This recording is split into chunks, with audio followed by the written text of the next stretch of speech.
Magandang buhay sa inyong lahat. Ang atin pong aralin para sa araw na ito ay pumapatungkol sa katapatan.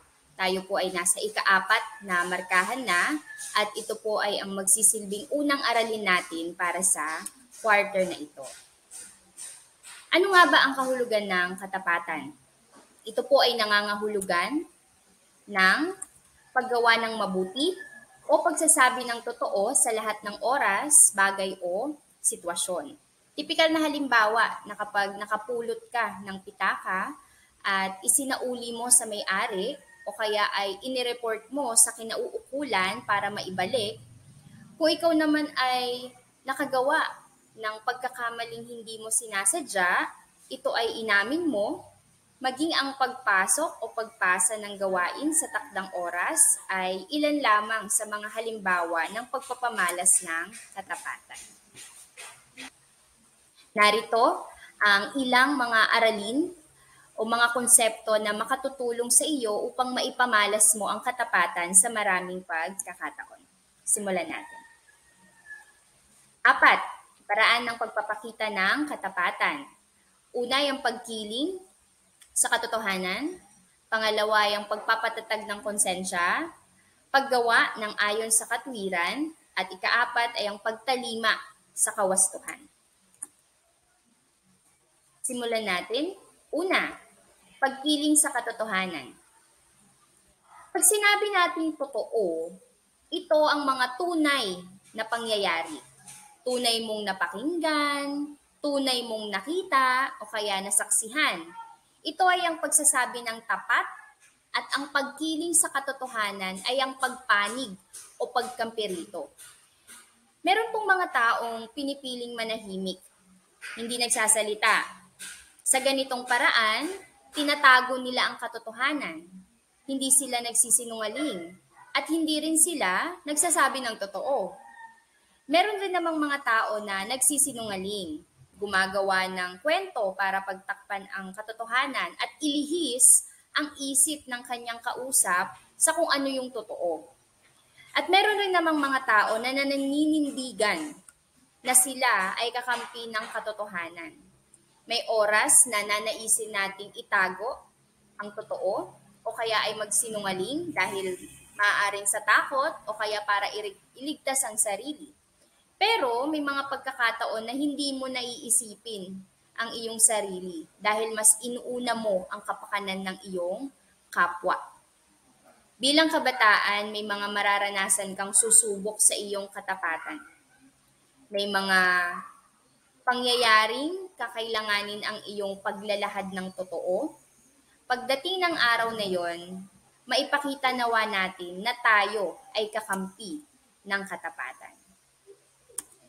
Pangalawa, pagpapatatag ng konsensya. Ang konsensya po ay meron ng bawat isa. Ito ay nagagamit natin para makilala ang tama at mali, mabuti o masama. Ito ay nakabatay sa prinsipyo ng batas moral. Saan nga ba galing ang batas moral? Ito po ay ang mga karunungan at panuntunan na nagmumula sa Diyos.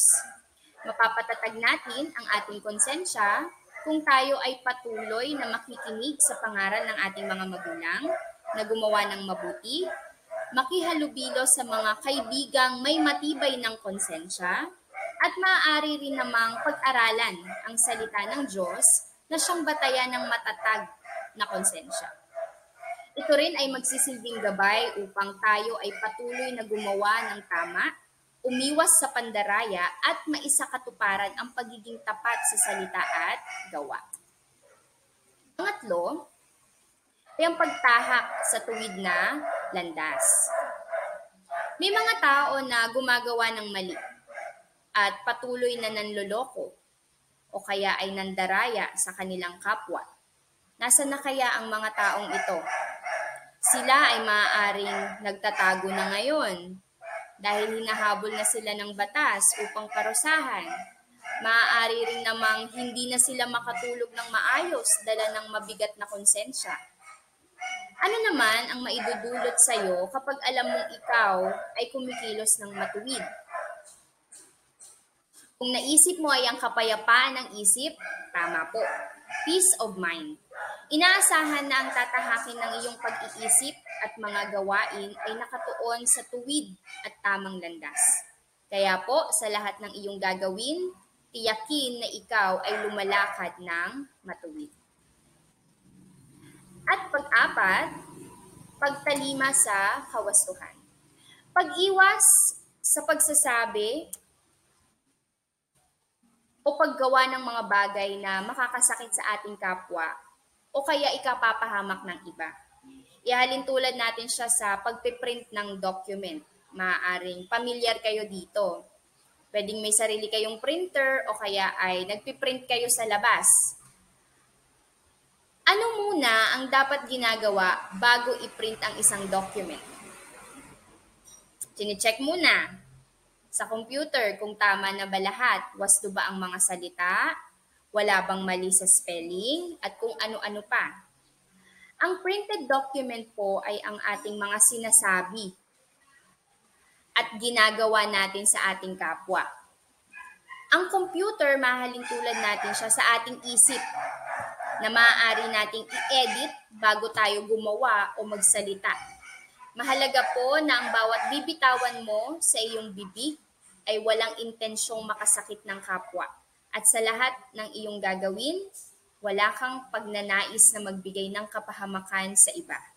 Bago mo gawin, bago mo sabihin, isipin mo munang mabuti kung ito ay makakasakit o ikakasira ba ito ng iyong kapwa? Ikakapahamak ba ito ng iyong kapwa? Maging wasto sa lahat ng ating ginagawa. So bago tayo magsalita, isipin natin itong acronym na to, think. Is it true? Totoo ba na itong sasabihin mo ay totoo ba? May katotohanan? Is it helpful? Makakatulong ba ito sa iyo o kaya doon sa taong involved doon sa iyong sasabihin? Is it inspiring? Makakapagbigay motivasyon ba ito sa iyong kapwa? Kailangan ba? Is it necessary na iyong sabihin or gawin? At panghuli, is it kind? Ito ba ay may kabutihang dulot sa iyo at sa iyong kapwa? Maikli lamang yung ating aralin.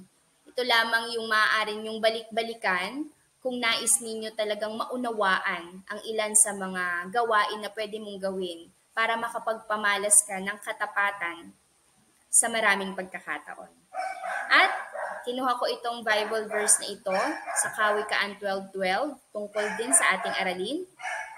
Sabi, mga sinungaling na labi ay kasuklam-suklam sa Panginoon. Ngunit, ang nagsisigawang may katotohanan ay kanyang kaluguran.